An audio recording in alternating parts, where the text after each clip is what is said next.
Mesdames et messieurs, bonjour et bienvenue sur AskWeb TV dans ce dernier numéro du journal spécial Africa Food System Forum dont voici les titres. Conférence de presse, Forum des systèmes alimentaires 2025, projet de financement pour faciliter la distribution de produits agricoles dans le monde. Le programme Soils Values présenté devant les acteurs évoluant dans l'agriculture pour la gestion de la santé des sols. Nous rejoindrons le directeur général du forum depuis Dakar. 4 septembre 2025 à Dakar, la conférence de l'AFSF 2025 a eu lieu en présence de plusieurs participants, dont 2 lauréates. Face aux hommes de médias, les conférenciers ont abordé l'importance de l'implication des jeunes dans l'agriculture. Ils ont aussi annoncé des projets de financement élaborés pour faciliter la distribution de produits agricoles dans le monde. Nilemadi Dambélé pour ce reportage. La FSF 2025 était devant la presse le 4 septembre 2025 à Dakar, à la faveur d'une conférence de presse dans le cadre du présent forum africain sur les systèmes alimentaires. À cette occasion, 2 femmes africaines ont été distinguées comme lauréates. Leur action conjugue santé, résilience et développement économique, offrant des solutions concrètes aux défis alimentaires et environnementaux du continent. Je mène des recherches sur les légumes indigènes africains.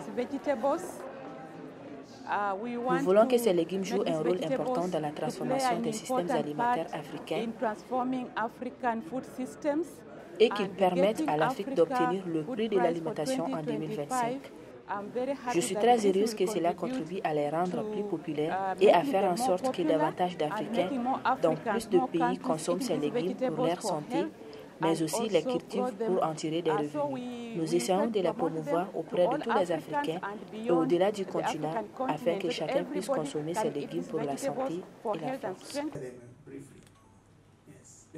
La directrice nationale des Bridges to Prosperity compte contribuer à réduire la pauvreté, à empêcher l'isolement des zones rurales et proposer des solutions durables face au changement climatique, mettant ainsi les femmes au cœur de l'action.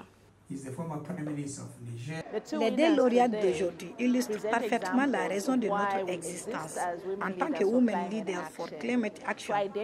Identifier et amplifier la voix des femmes africaines, des dirigeantes africaines qui s'attaquent à certains des défis les plus pressants du continent. Avec ces 2 lauréates, nous traitons en réalité 4 grands problèmes africains. Par leur vision et leur engagement, les 2 lauréates incarnent l'élan d'une Afrique tournée vers l'innovation, la souveraineté alimentaire et le développement durable.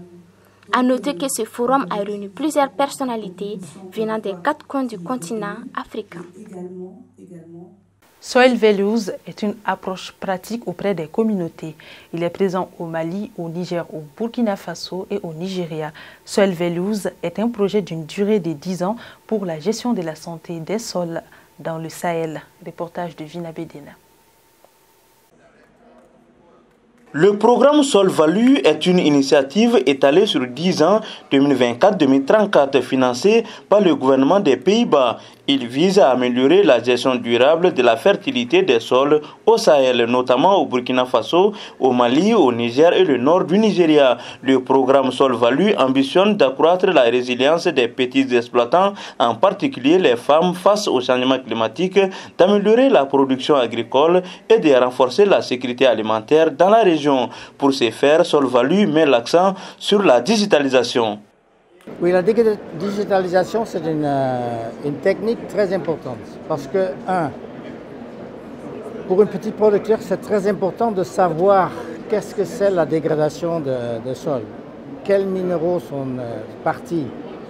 Ça veut dire qu'on utilise la digitalisation pour créer des plans, des maps, tout ça, pour informer les petits producteurs qu'est-ce que c'est la qualité de leur sol. Ça, c'est 1. 2, c'est l'opportunité de transférer les recommandations.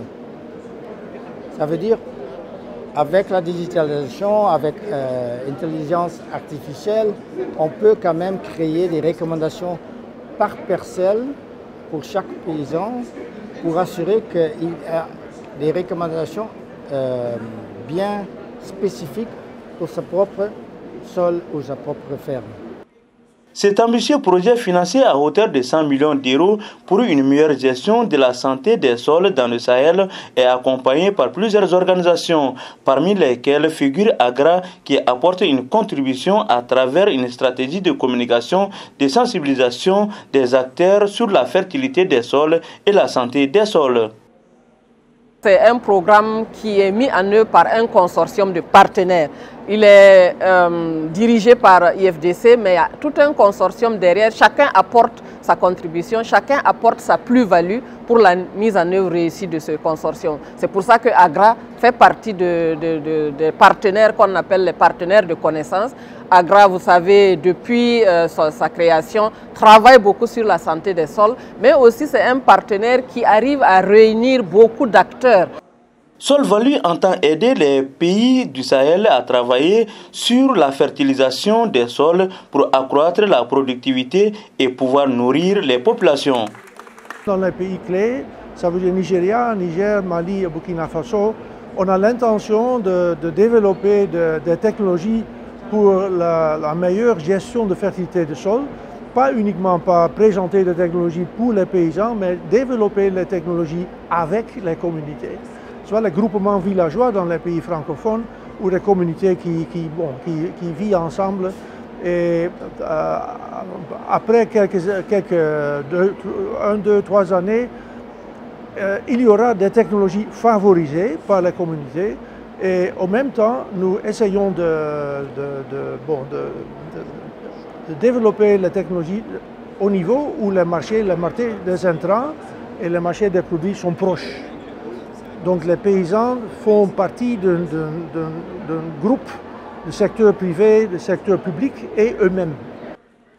Pour rappel, le Forum africain sur les systèmes alimentaires 2025 à Dakar a été l'occasion pour les responsables du programme Solvalu et ses partenaires d'expliquer les solutions technologiques innovantes adaptées aux réalités du Sahel et de proposer des pistes d'éradication des problèmes liés à la santé et à la fertilité des sols dans la région.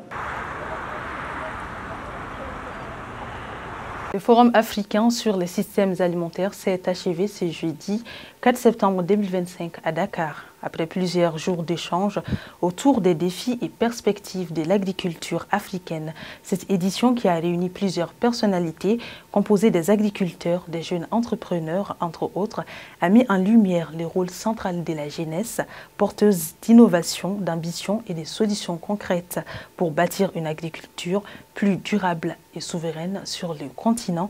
Aminata Koïta pour ses reportages.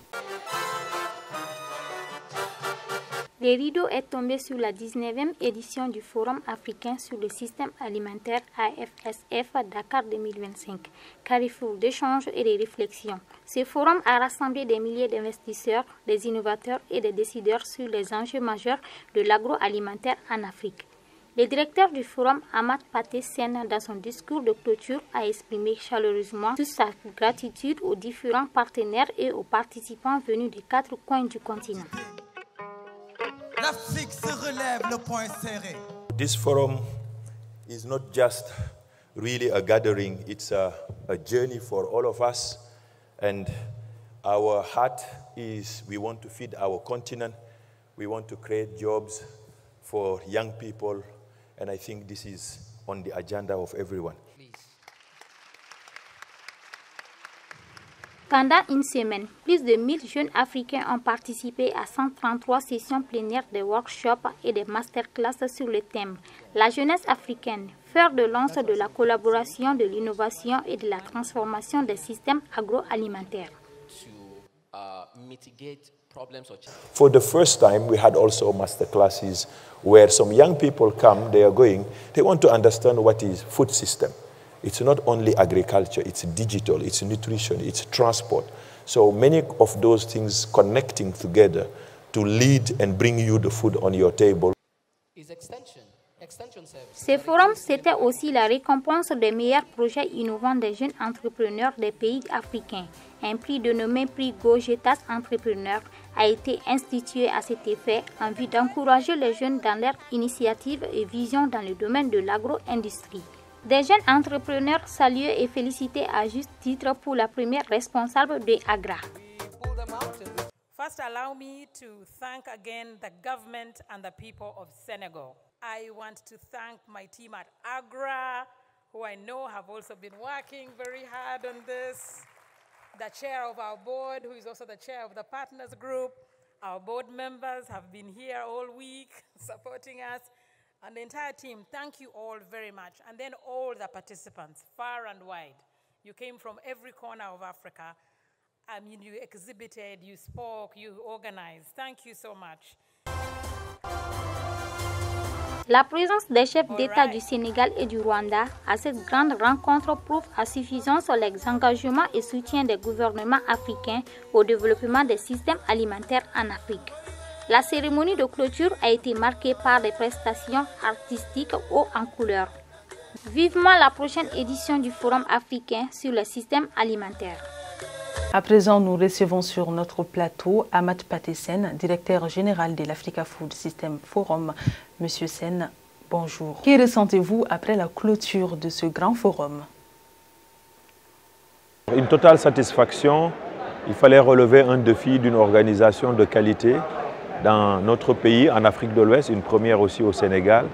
Et je pense que tout le monde est satisfait. C'est le ressentiment global. Donc moi, je ne peux que m'en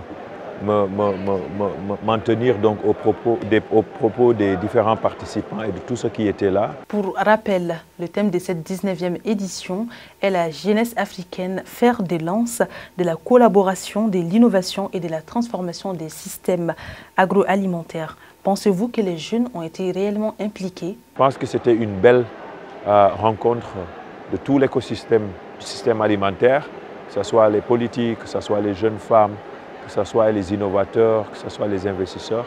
Donc beaucoup de gens repartent satisfaits, donc bien sûr, de que ce marché a créé entre eux. Et donc cette connexion que nous avons pu mettre en place, que nous allons continuer, c'est un momentum. Et chaque année, on fera de sorte que notre objectif, c'est nourrir l'Afrique. Notre objectif, c'est également de créer des emplois. Alors, quelles sont les perspectives après le forum? Alors, les prochaines étapes, ce sont le suivi, bien sûr, des recommandations que nous avons eues. Donc, on doit pouvoir mesurer les progrès, mais c'est également de pouvoir mettre en œuvre tout ce qui a été dit. Les projets qui se sont actuellement en gestation puissent éclore avec la majorité de ceux qui l'ont commencé et que l'année prochaine, on ait d'autres. Et l'objectif, c'est vraiment de stimuler les économies agricoles, les économies des systèmes alimentaires. C'est de stimuler également l'environnement des affaires et faire de sorte que ce forum soit un succès total sur le continent. Où se tiendra la prochaine édition? On vous donne rendez-vous à Kigali, au Rwanda, pour le sommet du Food System 2026. En tout cas, Murakaza Neza, comme on dit chez nous là-bas à Kigali. Bienvenue pour l'édition 2026 à Kigali, au Rwanda, le pays des 1000 collines. Merci beaucoup, Monsieur Amath Patesen, pour avoir répondu à nos questions.